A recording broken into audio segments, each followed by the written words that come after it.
Как и где будут проходить подъездные пути к мосту через Лену? Сегодня Айсан Николаев провел выездное совещание в поселке Табака. По словам главы региона, остается много вопросов, которые необходимо решать на уровне республики. При этом Айсан Николаев подчеркнул, что вопросы по трассировке подъездных путей к Ленскому мосту должны быть решены и представлены уже в первой половине декабря на заседании научно-технического совета в Минтрансе страны, на котором будут рассматривать вопрос по проекту строительства этого сооружения. Если по старому проекту подъездные пути к мосту располагались в районе Старой Табаги и занимали практически 150 участков, принадлежащих частным лицам, то в новом проекте подходка путей через село должна занять минимальное количество – порядка 35-36 участков.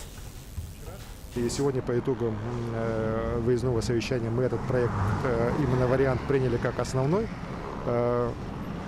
Дано поручение в адрес председателя рабочей группы Бычкова, в адрес Министерства транспорта, строительства, Министерства имущественно-земельных отношений и городского округа Якутск после проведения научно-технического совета при Минтрансе федеральном. Если будет принято решение о поддержке дальнейшей разработки проекта строительства моста, мы вот эти все вопросы должны буквально в течение ближайших месяцев решить, согласовать и внести в документы территориального планирования.